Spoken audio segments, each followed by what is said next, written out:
우선 송문순 장관님께 제가 지금 여쭙겠습니다.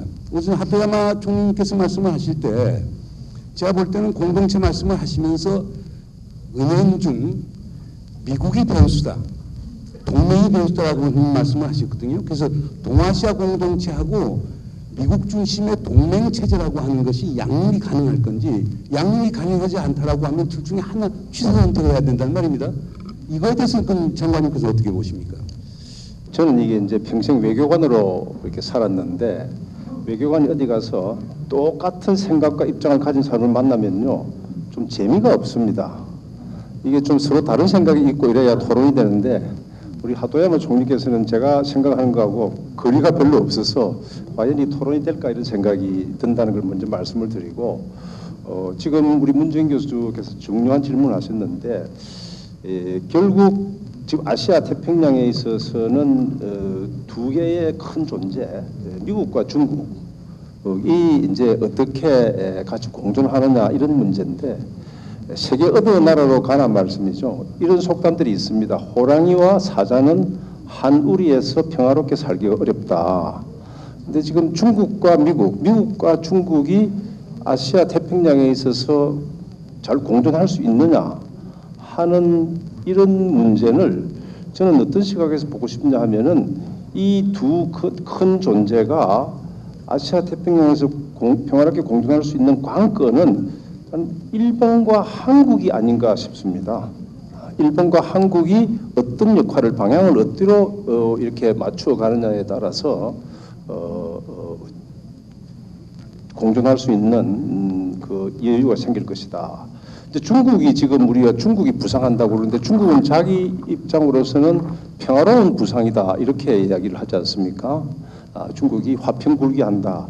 그런데 주변 국가들은 패권적으로 부상하고 있다고 보거든요. 특히 이제 동남아시아에 가면은 남중국해에다가 구단선이라고 해서 중국 주대 9개 점을 찍어가지고 남중국해 그 전체를 중국의 영토라고 선언하고 있음으로 해서 지금 동남아시아 국가들은 중국이 굉장히 제국주의적이다 이렇게 받아들이고 있는 게 또 현실입니다.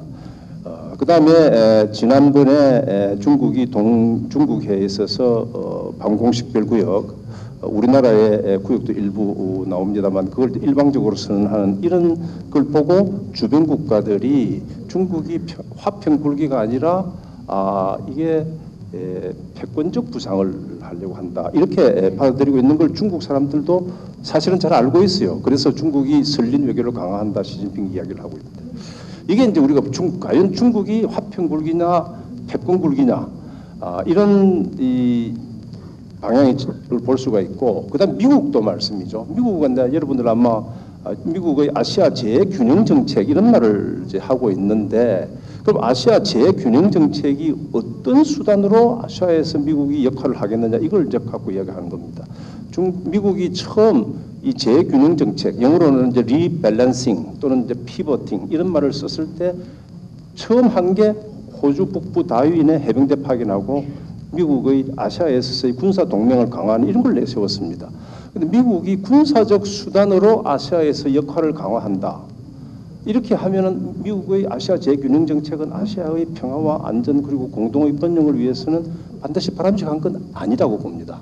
그래서 미국이 재균형도 중국이 정말 평화로운 불기를 할 수 있고, 미국의 아시아 균형 정책이 외교적 경제적 수단을 더 동원하는 그러한 역할을 할 수 있도록 하려면은 결국은 저는 일본과 한국이 이 두 나라가, 이 두 큰 나라가 공존할 수 있고 같이 다른 나라도 할 수 있는 이런 역할을 해야 될 것이다. 네, 장관님께서 하신 말씀은 한국과 일본이 협력해서 다자안보 협력 체제 구도 또는 집단 안전 보장 체제로 가게 되면은 미국이 동맹에 대한 구상을 좀 소위 축소하거나 아니면 포기할 수 있는 것 아니냐, 지금 그런 말씀을 하시는 겁니까? 한일 협력의 방향을 어떻게 잡아야 되나? 그래서 제가 그렇게 하려고 그러면은 지금 아까 우리 이 하토야마 총리께서도 말씀하셨고 정의아 의장님께서도 한일 간에 많은 걸 할 수 있다 이렇게 이제 이야기를 하는데, 한일 간에는 지금 하나는 그렇습니다. 한일 간의 역사 문제라든지 이 동아시아 정세를 제가 지금 이야기한 이런 보는 정세에 대한 높은 차원의 틀에서 한일 간의 합의가 돼야 지금 말하는 문화, 교통, 학술 이런 교류들도 같이 이루어지는 틀이 되는 아니 겁니다. 근데 장관님께서는 사실 전통적으로 한미 동맹파에 속하셨거든요. 아니, 그러니까 아쉽게서 한미 동맹하고 다자안보 협력 체제라고 하는 게 가능하냐 아니냐 그거에 대해서 단도직입적으로 말씀하십시오. 피해가시지 마시고 여기 외교적으로 발언하실 필요가 없으시니까요. 아니, 저 한미 동맹과 다자 안보는 그건 단계적으로는 공존하는 겁니다. 그리고 이 안보의 문제라는 것은요 어느 한 시점에 있어서 갑자기 바뀔 수가 없습니다. 긴 시간에 걸쳐서 이렇게 상황이 정해 가는 거지. 어느 날 합쪽에 나 이제 니하고 동맹 아니다. 나 여기하고 동맹한다. 아니면 우리 둘이만 하는 게 아니고 여러 나라 모여서 같이 하니까 넌 이제 넌 n분의 1로 빠져라. 그 이제 우리 n분의 1이라는 말 많이 쓰잖아요. 근데 n분의 1로 빠져라. 이렇게 할 수는 없는 거고 제가 지금 이야기하고 싶은 것은 이제 한일 간에 이제 이 한일이 굉장히 중요한데 한일은 아시아의 어떤 나라들보다도 많은 걸 공유하고 있습니다. 지금 우리가 많이 이제 위안부 문제나 독도 문제 이런 걸로 싸우고 있지만은 세계 어느 나라로 가도 한일은 많은 걸 공유를 하고 있습니다. 제가 외교관으로서 세계를 많이 다니고 했지만은 한국 외교관과 일본 외교관이 어디 가면은 요새 이런 상태가 아닐 때는 가장 가깝게 지냈어요. 왜냐하면 서로 편하니까. 그런데 지금 이제 대표적인 게 위안부 문제하고 아까 야스쿠니 문제인데 저는 이렇게 생각을 합니다. 위안부 문제는 말씀이죠. 위안부 문제는 일본 정부에서 사실관계가 이랬냐 저랬냐 강제성이 있었느냐 이런 이야기를 하고 있는데 그거는 조그마한 사실관계입니다. 큰 진실, 이 모든 걸 둘러싸고 있는 큰 진실은 일본이 전시에 그러한 제도를 운영한 건 사실입니다. 그리고 큰 진실에 직면하면 되는 겁니다. 이 큰 진실에 직면함으로 해서 일본이 지금 처해 있는 아시아에서 그리고 세계에서 처해 있는 어려움을 극복할 수 있고 대신 우리 한국에서는 위안부 문제를 가지고 일부에서는 그게 배상이다 어떤 근본적 상황과 연결시켜서 하는 게 있습니다. 이건 분리시켜야 되는 겁니다. 위안부 문제에서 있는 장관님 그런 문제는 그 하나 하고 토론을 하도록 하고요. 예. 그럼 우리 이제 이정호 교수님께 한번 여쭙겠습니다. 이정호 교수님께서는 참여정부에서 일을 많이 하셨는데 그때 사실상 노무현 대통령께서는 한미 동맹도 중요하지만은 집단 안전 보장 체제라고 하는 큰 틀 안에서 다자안보 협력 체제로 가자. 그래서 단기적으로는 한미 동맹하고 다자안보 협력 체제를 가지만은 궁극적으로는 일본 같은 국가하고 협력해서 다자안보 협력 체제로 가면서 동맹이라고 하는 것을 동맹은 공동의 적과 위협을 기본적으로 가정하는 거기 때문에 그렇다면 누군가 적을 만들어야 될 거 아니에요. 그냥 그걸 피하기 위해서 다자안보 협력 체제를 가자라고 했던 건데 결국 노무현 정부 때 안 되지 않았습니까? 그 왜 안 됐습니까? 예. 뭐 그 한 정부가 그 추진하는 게 이제 구상을 하고 하는 것이 이제 다 되는 건 아니죠.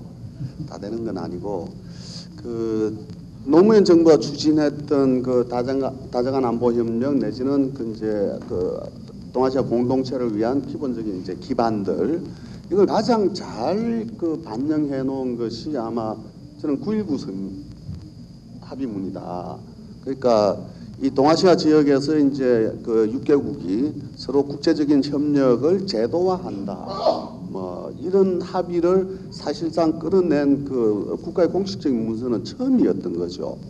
뭐 많은 사람들이 주목을 안 했지만 그런 점에서 그 9.19 공동선언은 굉장히 중요한 그 하나의 국제적인 문건인데 이게 사실상 9.19 선언 이후에 바로 이제 그 BDA 방코 델타 아시아 문제가 나오면서 합의가 그냥 사실상 실질적으로 이제 무산되어 버리고 북핵 문제도 훨씬 더 긴 길을 걸어야 됐던.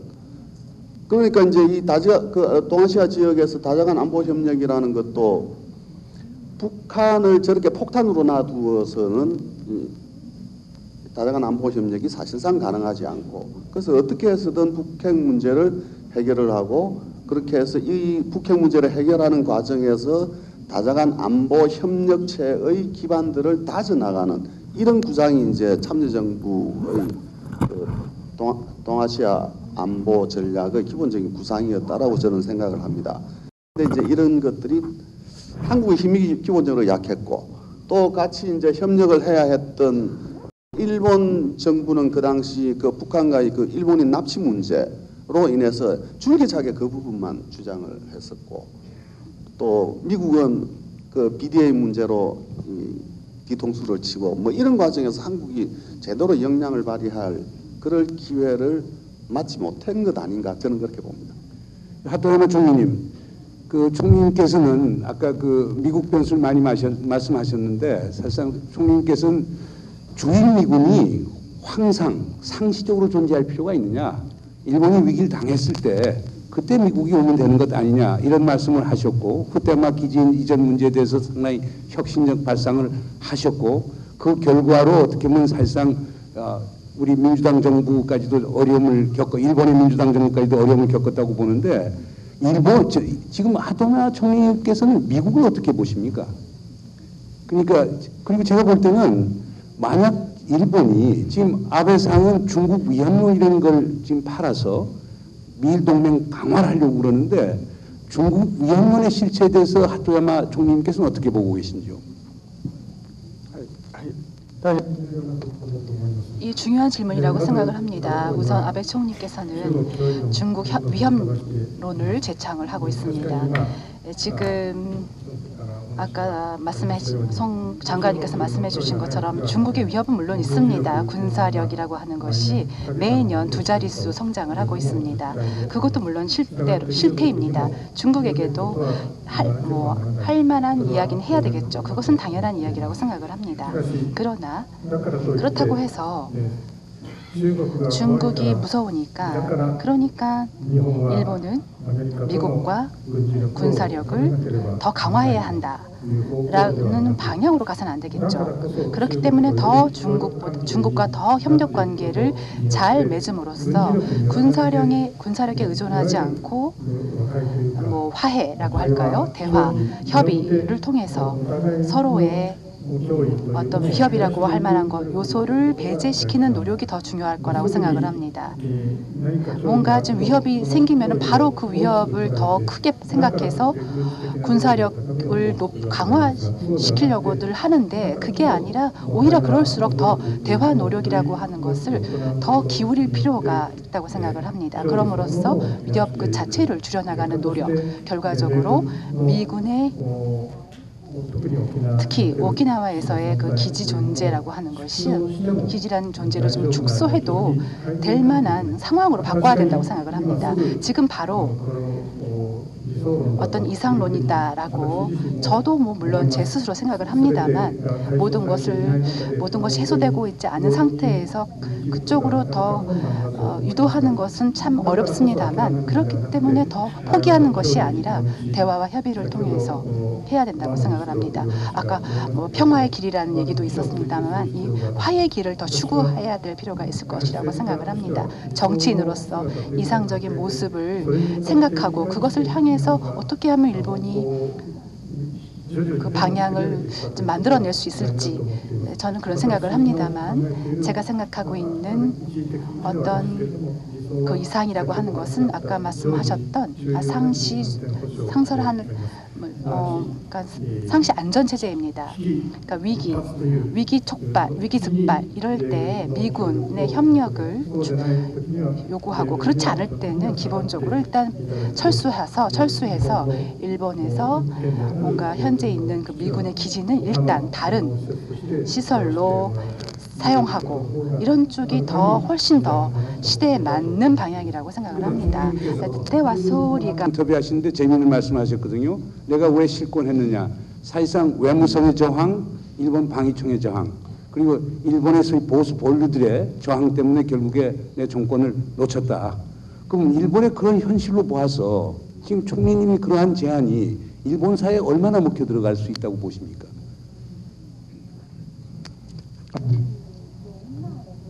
예, 굉장히 어려운 질문이었다고 생각을 합니다.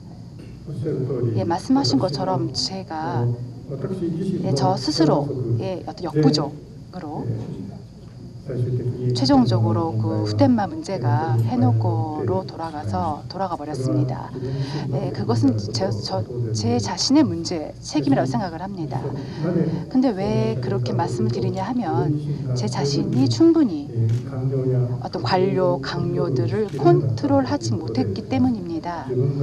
제 자신이 생각하고 있는 방향으로 반드시 뭔가 일치단결해서 강요나 관료나 이런 사람들이 행동하지 않았다는 것, 그래서 미일 안보 중시하는 분들은 이 해놓고라고 정해놓고 그리고 한 발도 물러서지 않으려고 했던 그런 현실이 있었습니다. 그래서 그걸 움직이려고 해도 잘 움직이지 못했다라는 것이 아무래도 제 자신의 어떤 역부족이라고밖에는 말씀드릴 수밖에 없을 것 같습니다. 동시에 그런 것을 깨달은 이상 앞으로의 정치를 어떻게 움직일 것인가라는 문제에 부딪혔을 때 이른바 이 관료들, 이 관료에 협력하는 이 미디어들, 특히나 보수적인 메시지를 전달하고 있는 이 언론에 대해서 뭔가 그 시민들의 어떤 시민의 양심, 행동 이런 것들이 필요하다고 생각을 합니다. 왕왕 이 정권을 비판을 하지 않는 정권 추종자인 미디어에 대해서 그걸 그대로 보통은 받아들이기 마련입니다.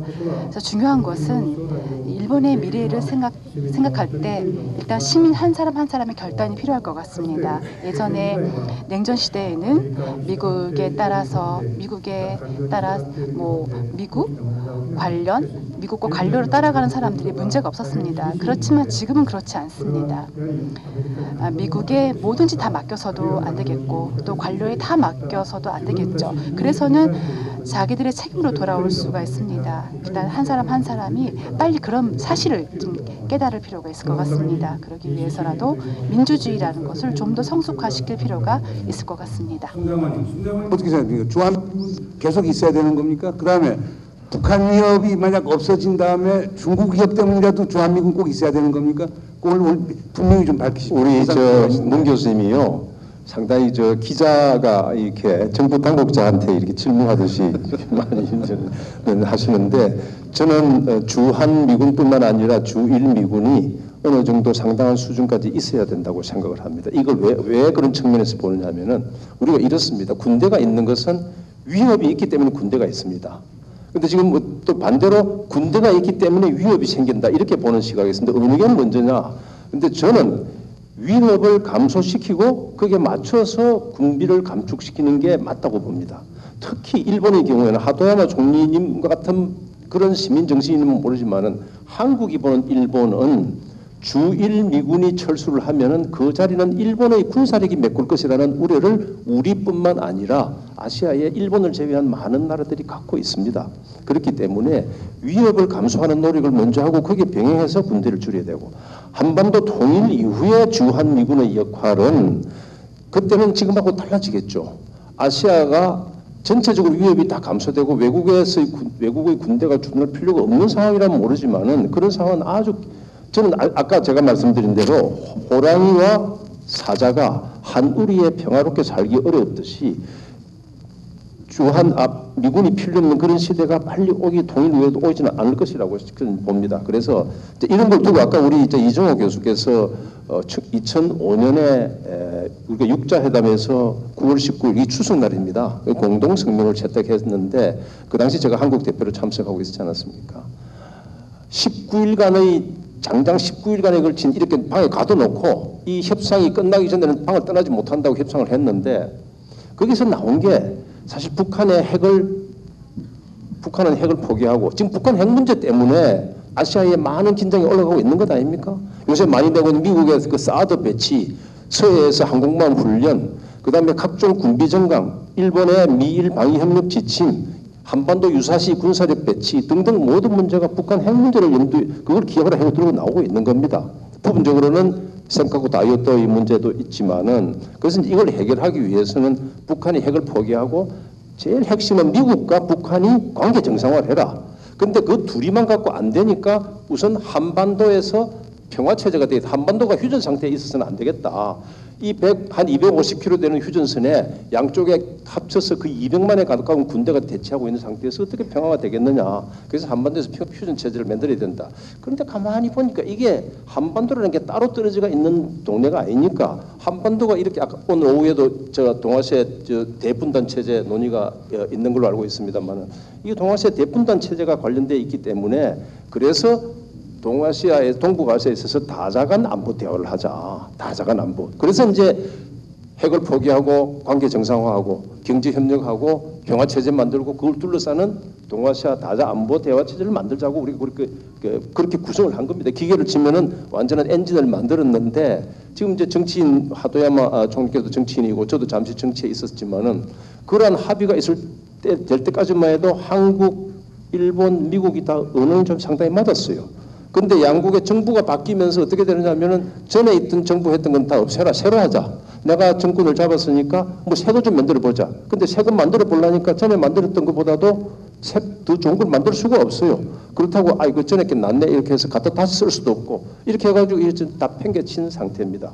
그래서 지금 예를 들어서 박근혜 대통령께서 동북아 평화협력 구상했는데 그 육자회담에서 동북아 다자안보 대화하자는 게 바로 그것 때문에 했고 그거에서 6개 나라 국장들이 만났고 원래 계획은 그게 차관급 대화 그리고 장관급 대화 그리고 그걸 정상 남북 그리고 미중 일본 러시아 이렇게 해서 6개 나라의 정상까지 올라가는 그러한 원대형 구상을 했는데 지금 우리가 그걸 왜 못합니까?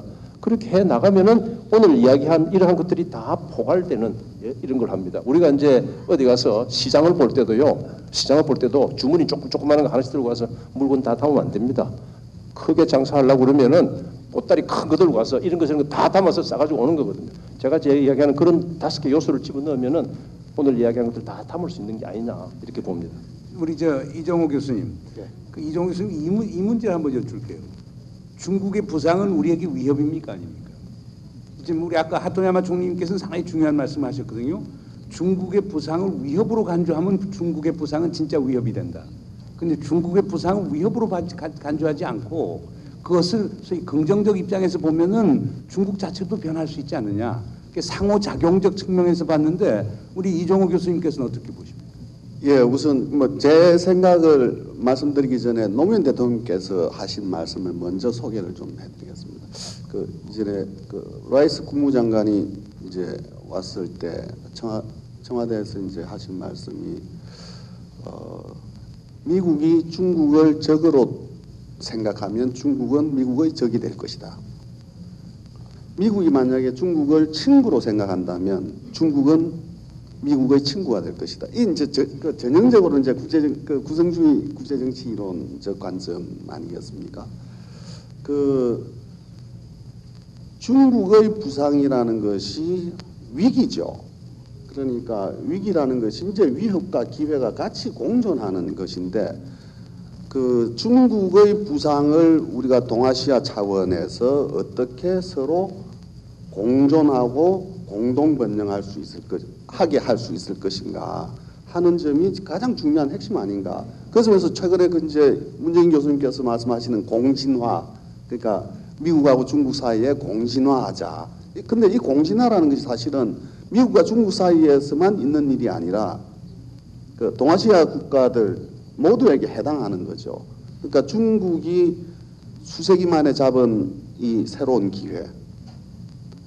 이 기회가 그리고 이제 그 세계사적 문명이 서구 중심으로 돌아갔던 그래서 식민지의 쓰라린 경험들을 안고 있었던 이 아시아 국가들이 중국이 부상하고 있는 이 시점을 위험 요인으로만 봐서는 저는 동아시아의 미래가 없지 않나 이렇게 생각합니다. 하다영 총리, 근데 저는 요거 관련돼서 1930년대에 대한 요즘 재해석이 많이 나오고 있거든요.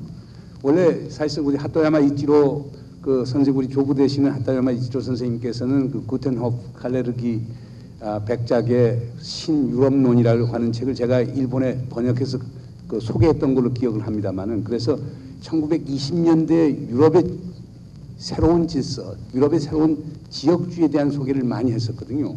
근데 1930년대 들어가서 일본에 어떤 변화가 있습니까? 31년에 일본이 만주사변 일으켰죠. 37년에 중일전쟁했죠. 그리고 41년에는 진주만 이제 폭격까지 쭉 했는데 30년대 그렇게 지역주의에 대한 발상이 초반에 상당히 많았는데 일본은 사실상 완전히 군국주의로 들어가 버립니다. 그리고 국가주의로 들어가 버리죠. 그러니까 요즘 재미있는 중국과 일본 사이의 논쟁을 보면은 일본에 있는 기타쿠아 교수라고 전 동경대 교수가 있어요. 이 양반 주장은 뭐냐? 오늘날 중국은 1930년대 일본하고 같다. 오늘날 중국의 인민해방군은 1930년대 일본의 관동군하고 같다. 지금 중국 공산당이 인민해방군 통제 못하고 있다. 그래서 지금 중국은 엄청난 군국주의로 전환하고 있다라. 그렇기 때문에 중국 위협이 된다고 얘기하거든요. 그것도 재미가 있는 건 또 중국 가서清华대학에 있는 류장용 교수 같은 사람 얘기 들어보면 지금 아베가 하는 거 봐라. 말은 적극적 평화주의지만 사실은 지금 군국주의로 가는 길이다. 그러면 재미있는 현상은 똑같은 1930년대 사건을 놓고 일본은 중국이 군국주의로 간다고 주장하고 중국은 일본이 군국주의로 간다고 보거든요. 하도란 선생님은 이거에 대해서 어떻게 평가하십니까? 네, 제가 처음에 말씀드리고 싶은 것은 그덴호프 칼레르기의 말 속에 먼저 이 전제주의 국가 대 인간이라는 책을 썼는데요.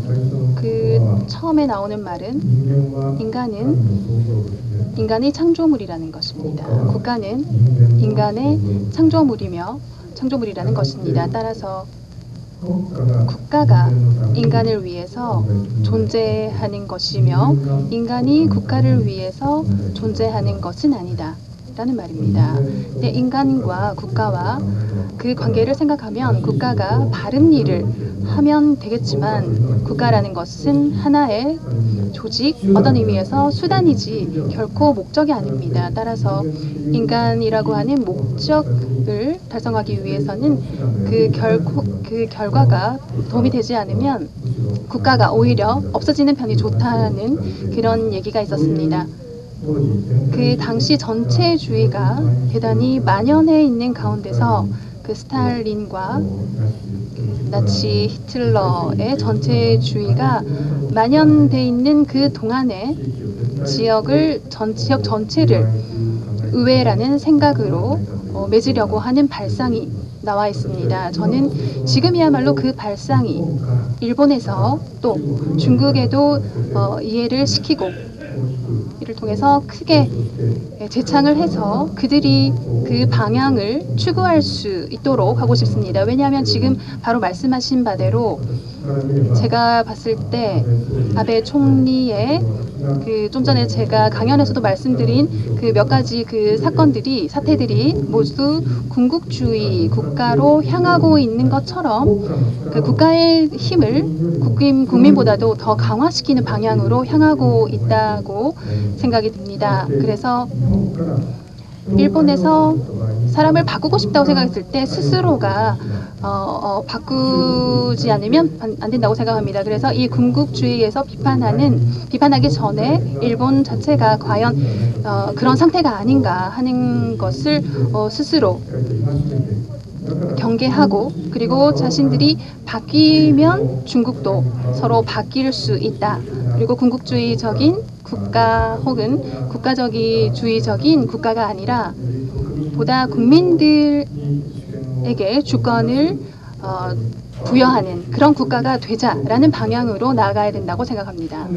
성숙한 민주주의에서 재무장한다고 문제될 게 있겠습니까? 그리고 일본이 일본이 재무장한다고 해서 군국주의로 갈 가능성은 없는 거 아닙니까? 일본이 성숙한 민주주의고 또 아시아에서 가장 먼저 민주주의를 인도 이런 데 빼고는 했다고 생각했는데 지금 아까 우리 하도야마 총리께서도 우려한 것처럼 일본이 예를 들어서 특정 비밀보호법 뭐 이런 것을 하면서 개인의 인격보다는 국가를 우선시하는 이런 걸 이제 일종의 뭐 철학 학자들 많이 계시지만은 정치나 철학에서 그 네오 헤겔리아니즘이라고 그러지 않습니까?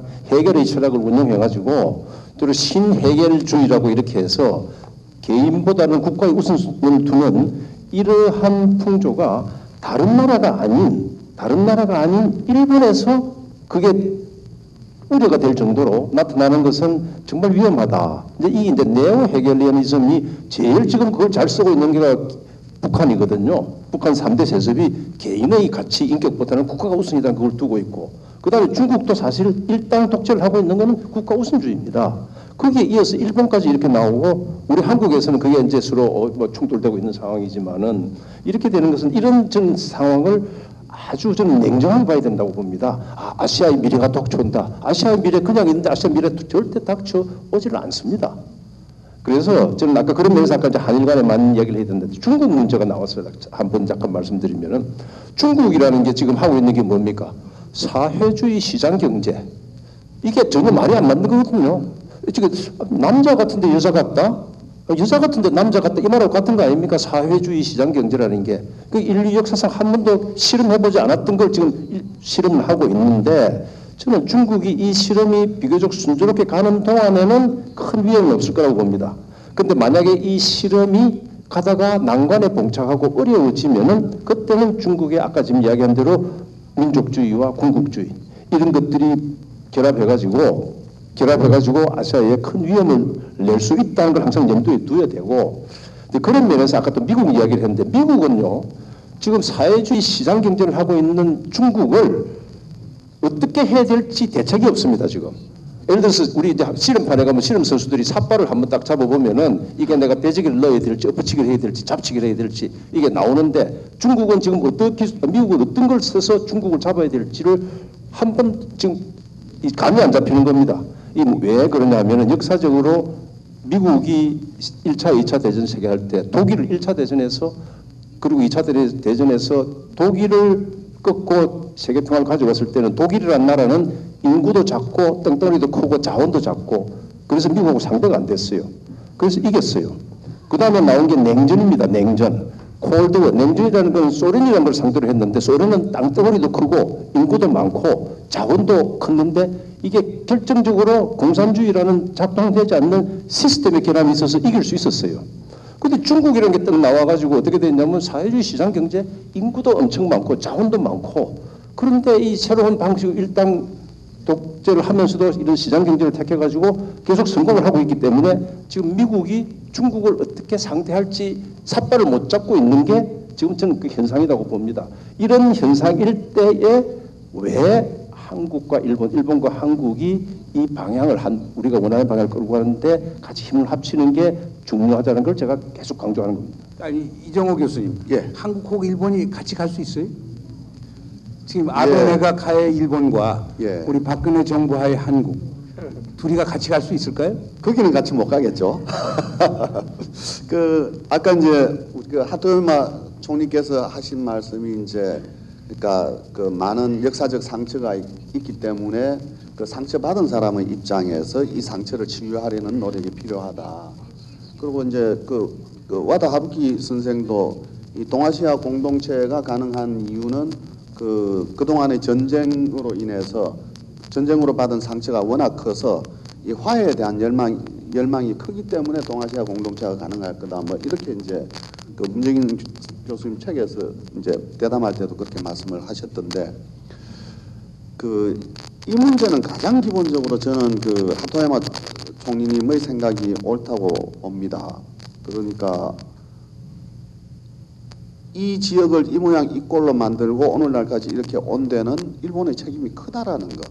그리고 이것을 치유하기 위해서, 그리고 평화의 그 동아시아를 만들기 위해서 일본이 더 많은 노력을 해야 된다라는 사실을 자각하는 데서부터 시작이 돼야 되는데, 그게 이제 잘 안 되는 거죠. 이게 잘 된 적이 사실은 굉장히 예외적인 시기들이었다. 하토야마 총리님도 발제문에서 말씀을 하셨지만, 동아시아 공동체 구상이라는 것이 총리께서 이제 그만두고 난 뒤에 바로 폐기되다시피 하거든요. 그러니까 간나오토로 넘어갔다가 그 다음에 이제 노다 요시히코 총리로 가서는 보통의 자민당 의원들보다 훨씬 더 보수적인 인물이 이제 한일 관계를 악화시키고 뭐 이래 해왔었던 거죠.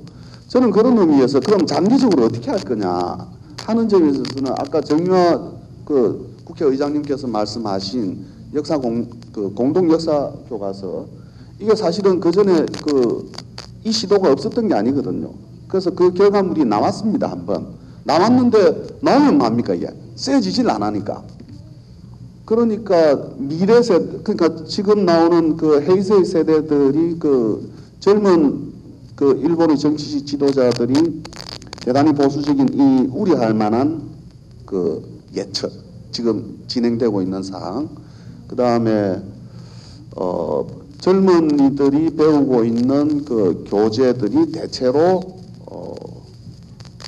또 민족주의적인 이런 관점에서 역사라는 게 민족주의적 관점에서 쓰여질 수밖에 없기 때문에 그렇기 때문에 다시 한번 그 양국의 지도자들이 그 미래 세대를 미래의 그 동아시아 공동체를 위해서라도 이런 일에 대해서부터 차근차근 준비를 해나가지 않으면 앞으로 계속 힘든 일이 삐걱거리는 일이 많아질 것이다라고. 하토야마 총리님께 좀 드리고 싶은 질문은 제가 일본에 있는 그 유식자들, 지식인들하고 쭉 인터뷰를 한 것을 지금 일본은 무엇을 생각하는가라고 하는 책자로 2년 전에 낸 적이 있었습니다. 그때 이제 일본의 아주 지도적인 그 지식인들하고 인터뷰를 할 때 보면 일본은 절대 평화헌법 개정 어렵다. 요시다 독트린 버리지 못할 것이다. 그래서 기존 체제로 갈 거라고 하는 얘기를 쭉 했는데 2012년 12월 아베 총리가 딱 당선이 되고 난 후에 일본의 행보를 보면 그게 아니거든요. 그게 지금도 헷갈리는데 정말 일본의 혼내는 뭡니까? 일본의 본심을 저한테 물어보시는 거는 좀 어떨까 싶은데요. 하토야마 총리는 저는 이렇게 생각합니다. 지금 오늘 전반적인 분위기는 하토야마 총리님 같은 생각만 가지면 한일이 뭐 협력 못할 게 하나도 없거든요. 정말 의로서 화를 이루는 우리 정의화 의장님의 그 포뮬라가 바로 작동이 될 거라고 보는데 근데 지금 그 하토야마 총리님 입장이 일본에서 상당한 마이너리티합니다. 소수 의견이란 말입니다. 그렇기 때문에 지금 일본인들이 그리고 우리가 아는 일본인은 평화를 애호하는 일본인, 히로시마 나가사키 희생을 당한 일본인, 그들은 평화를 사랑한다라고 알고 있는데 지금 일본이 가는 행보는 그게 아니란 말이에요. 그래서 어떤 게 일본의 진짜 혼내냐 이걸 좀 한번 말씀을 좀 해주시면 고맙겠네요. 예, 굉장히 재미있는 질문을 해주셨습니다. 그것은 아베 총리는 분명히 선거에서 대승을 거뒀습니다. 그래서 자민당이 중심이 된 정권을 만들어서 아베 총리가 마음먹은 대로 예를 들어서 헌법도 개정하고 싶다 뭐 이런 식으로 움직이고 있습니다. 현실을 보시면요 아마 아실 것 같습니다만 이 자민당 자체의 표는 대패했을 때 대승했을 때 거의 변화가 없습니다. 그러나 소선거구 제도라고 하는 이 상황 속에서 분열했을 때 야당이 대패를 한 그런 결과였죠. 그래서 저는 지금과 같은 아베 총리 이 헌법도 개정하려고 하고 있고 집단적 자위권도 찬성하려고 하고 원전도 재가동을 하려고 하고 있고 해놓고 기지는 점점 추진하려고 하고 있고 뭐 이러한 어떤 강경한 생각을 가지고 있는 것은 아마도 뭐 일단은 국민들 생각에서는 소수 의견이라고 생각합니다. 국민들한테는 뭐 의사가 어떨지 모르겠습니다. 그래서 뭐 이런 소수 의견들이 얘기를 안 해서 오히려 더 그렇게 비춰질 수도 있습니다. 오히려 진짜 민주주의라고 하는 것 그걸 만들어 나가기 위해서 그런 사람들이 소수 의견을 가진 사람들이 일어날 수 있는 한국의 선거라면은 뭐 그런 소수 의견을 가진 사람들이 인터넷을 통해서 이 사이버상에서 일어나기도 합니다만 일본의 경우 그런 이해가 별로 없다라는 것입니다. 아무래도 일본은 중의원 선거가 좀 가까워오고 있습니다만 이럴 때야말로 정말 사실은 이 민주주의를 사랑하는 정말 일본의 어떤 방향을 좀 더 뭐 외교적으로든 국내적으로도 진지하게 생각하는 사람들이 일어나야 될 것 같습니다. 그런 사람들이 어떤 흐름을 만들어야 될 거라고 생각을 합니다. 지금 또 하나 아까 그 손 선생님께서 손 장관님 얘기를 제가 듣고 생각했던 건데 어떤 생각을 했냐면 중국과 미국은 양립을 하지 않는다. 양립되지 않는다. 공존할 수 없다. 사자와 호랑이다 라는 얘기를 해주셨는데 저는 사자와 호랑이가 표면적으로는 서로 으르렁거리고 있지만 사실은 면밀하게 미일관계 이상으로 혹은 일중관계 이상으로 한중관계 이상으로 이 면밀하게 논의를 계속 하고 있다고 하는 그 사실을 저희들은 더 주시해야 될 필요가 있습니다. 겉으로는 서로가 뭐 군사력이 강하니까 특히 미국 같은 경우는 뭔가 삼군 복합체로 이 군사적인 것과 경제적인 것이 서로 연결되어 있기 때문에 전 세계 어디서든 이 군사적인 행동을 하려고 하는 그런 의도가 좀 강한 것 같습니다. 중국도 군사력이 강화되고 있습니다. 그렇지만 그러한 의미에서 표면적으로는 그들은 군사력의 어떤 위협을 보이면서 현실적으로는 미중 간에서는 굉장히 빈번하게 대화라는 것을 계속하고 있습니다. 결코 그들이 뭐랄까요? 미중 전쟁과 같은 것이 패권 투쟁으로 일어날 거라고 생각하지는 않습니다. 그런 일은 일어나지 않을 거라고 생각을 합니다. 그것을 인식하면서 우리들이 어떻게 행동해야 될지를 생각해 볼 필요가 있습니다. 지금 이제 이 하토야마 총리께서 미중 관계를 말씀을 하셨는데 맞습니다. 미국과 중국이 대화를 합니다. 미국과 중국이 대화할 때 이런 말 많이 씁니다. 전략적 대화. 여러분들 요새 어디 가면 웬만하면 전략이라는 말을 갖다 붙이는데 국제 정치에 있어서 전략적 대화를 한다는 것은 니하고 내하고 사이에 다 일치하는 건 아니지만은 니도 살고 나도 살기 위해서 할 수 없이 이런 문제는 같이 합의해야 되는 거 아니냐 이런 걸 할 때 전략적 대화라고 하는 겁니다. 이게 이율이 딱 맞아서 하는 게 아니고 그런데 지금 미국과 중국은 그런 면에서 서로 전략적 대화를 합니다. 둘이 같이 살기 위해서는. 그러나 전략적 대화라는 걸 하면서도 미국과 중국은 항상 쉽게 말해서 그런 관계가 있는 거죠. 우리 왜 요새 사람 사이에도 사람이 좀 까칠하다 이런 말들 쓰지 않습니까? 항상 좀 서로가 좀 까칠한 겁니다. 이런 관계를 미국과 중국이 계속 유지를 하는데 요는 그 사이에서 있는 그보다 작은 나라들이 일본이 그보다 작은 나라라고 제가 말씀드리고 싶지는 않지만은 일본이나 또는 한국이나 다른 나라들도 그런 미국과 중국이 그런 서로 견제하면서 다투면서 공존하는 사이에서 자기 살 길을 찾으려고 그러면은 추를 제대로 잡아야 된다 이런 이야기입니다. 미국이 그 동아시아 지역에 이제 투사되어 있는 이 군사력이라는 것이 사실 독립적으로 운용이 되기가 굉장히 힘든 거죠. 그러니까 그 이제 강경파라고 이야기되는 이제 에런 프리드버그 같은 경우에도 미국은 이제 그러니까 중국이라는 그러니까 자신의 GDP를 넘어본 상대를 가져본 적이 없는 미국이 이제 곧 그 미국의 GDP를 넘어서는 그런 새로운 경쟁 상대를 만나서 어떻게 할 것인가 하는 문제에 있어서 이번에 그 2014년 미국 국방검토 보고서에서도 그 중국을 대단히 이제 견제하는 이런 이야기들을 하고 있는데 어떻게 다뤄야 될지에 대한 검토가 끝났다라고는 보지 않습니다. 미국이 앞으로 중국을 어떻게 할 것이다라고 이 고민이 끝나서 전략이 세팅된 거라고는 보지 않는데 어쨌든 이 과도기가 있는 것인데 미국이 중국에 대해서 그러니까 안보적으로 견제를 하고 이런 것들이 중국의 그 미국의 전략 보고서에서 계속 나오듯이 계속 미일 동맹, 그다음에 한미 동맹 이걸 지렛대 삼아서 이제 가겠다라는 것이죠. 그런 점에서 저는 아까 우리 송민순 장관님께서 말씀하신 그러니까 미국과 중국의 관계가 앞으로의 관계가 어떻게 될 것이냐 하는 문제에 있어서 한국과 일본의 역할은 매우 중요하다라고 생각을 합니다. 이게 그러니까 한국과 일본 특히 한국의 운명에 더 중요하게 되는 것이고요. 그런데 이제 그런 점에서 보면 한국과 일본이 서로 미래의 전략을 서로 같이 머리를 맞대고 가는 것은 필요한데 그러기 위해서는 정말로 하토야마 총리 같은 이런 생각을 가지신 분들이 일본 정치계의 주류가 돼야 되는데 그게 언제가 될지 하토야마 그 총리님께 한번 여쭙고 싶은 건 오나가 다케시상이 이번에 오키나와 현지사에 당선이 됐습니다. 그리고 12월 2일 날 총선이 있습니다. 일본 정치 지형에 어떤 큰 변화 같은 거 있을 거라고 보십니까? 해놓고에 대해서 강행할 것이라는 생각이 듭니다. 그리고 오키나와에서 굉장히 불리한 그 참사가 일어날 것이라고 생각합니다. 유혈 사태가 나타날 것이라 생각하는데 미국도 그런 사태를 바라지는 않는다고 생각합니다. 분명 법률적으로 해놓고 철수한다라는 상황은 간단하지는 않습니다. 그렇게 생각하고 있는데요. 그러나 오키나와 현민들의 그 양식이라는 것이 보여진 이상, 제시된 이상 이를 존중하는 것이 국정이 되어야 된다고 생각합니다.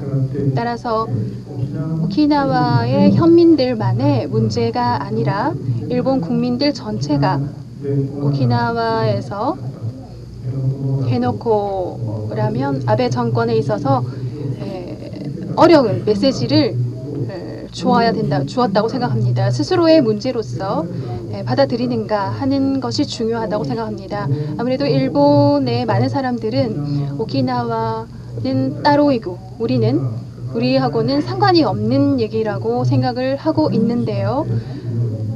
그런 식으로 얘기하고 있는 것처럼 보입니다만 그것은 잘못되었고 오키나와 현 이외의 사람들이야말로 오히려 보다 민주주의에 눈을 떠야만 하는 그런 찬스를 이번 오키나와의 지사 선거가 보여준 것이라고 생각합니다.